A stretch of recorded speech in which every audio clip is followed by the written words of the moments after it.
दोस्तों, हमारे भारत देश में एक अग्निपथ स्कीम है जहां पर कोई व्यक्ति देश की सीमा पर जाएगा और देश की रक्षा करेगा। फिर 4 साल यानी कि 1460 दिनों के बाद उनमें से 75% सैनिकों को कहा जाएगा कि डिफेंस बजट में तुम्हारे लिए कोई पेंशन नहीं है, तो उनकी पेंशन यदि हमारे डिफेंस बजट में हमारे लिए बोझ है, तो क्या कोई व्यक्ति जो एक दिन के लिए सांसद या विधायक बनकर रिटायरमेंट हो जाए तो उनकी पेंशन का बोझ क्या हमारे देश को उठाना चाहिए? अग्निवीर जवानों के लिए अग्निपथ तो विधायकों और सांसदों को संसद वीर बनाकर नेताओं की शान शौकत पे कटौती क्यों नहीं की जानी चाहिए?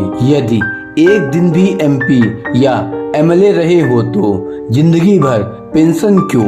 नेता जो टीवी के हर news channel, radio, newspaper, social media पर जन सेवा की बात करते थकते नहीं, तो एक दिन की सांसदी में पेंशन के प्रति इतना मोह क्यों? जहां इंडिया के 88% सांसद करोड़पति हो तो इनको क्या आजीवन पेंशन देना ठीक है क्या? यदि हमारे सांसद या विधायक यदि 5 साल बाद या एक दिन बाद भी यदि रिटायर हो जाते हैं तो उनको हर महीने 25,000 पेंशन भी मिलती है। नियम ऐसे है कि अगर कोई नेता पूर्व सांसद या विधायक की पेंशन ले रहा है और फिर से मंत्री बन जाता है तो उसे मंत्री पद के वेतन के साथ ही पेंशन भी मिलती है और कई बार सांसदों और विधायकों को डबल पेंशन भी मिलती है। यदि कोई विधायक रहा हो और बाद में सांसद बन जाए तो उसे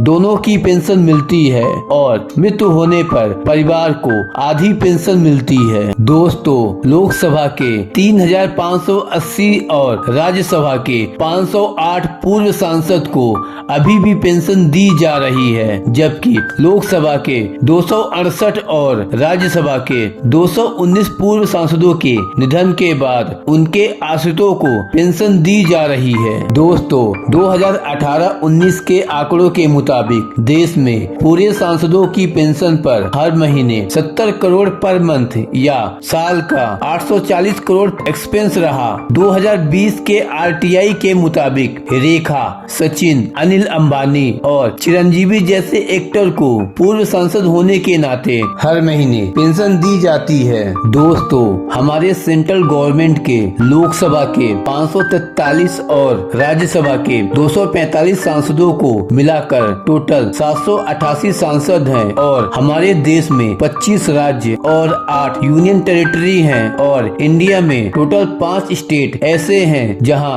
विधानसभा के अलावा विधान परिषद है। तो इन सबको मिलाकर टोटल एमएलए और एमपी की संख्या 5,344 है। दोस्तों, आपको जानकर हैरानी होगी कि हमारे सांसदों और विधायकों के 1 लाख बेसिक तनख्वाह होती है और इसके अलावा इनको 60,000 हर मंथ खर्च करने का अलाउंस दिया जाता है। इसके अलावा 70,000 कॉन्स्टिट्यूएंसी अलाउंस भी मिलता है और साथ ही पेपर पेन के लिए 60,000 का ऑफिस अलाउंस भी मिलता है। और आज जहां 170 रुपए में all over the India unlimited calling सेवा फ्री में मिलती है, बट इनको 5,000 हर मंथ टेलीफोन अलाउंस मिलता है और 5,000 पर मंथ ट्रेवलिंग अलाउंस भी मिलता है। इसके अलावा इनको ट्रेन में फर्स्ट एसी का अनलिमिटेड सफर और फ्लाइट से हर साल 34 टिकट फ्री में मिलता है। इसके अलावा 4,000 लीटर पानी और 5,000 यूनिट तक का इलेक्ट्रिसिटी फ्री में मिलता है। दोस्तों, यदि हम ओवरऑल एक्सपेंस की बात करें, टोटल एमएलए और एमपी के सैलरी और पेंशन पर 3,000 करोड़ से भी ज्यादा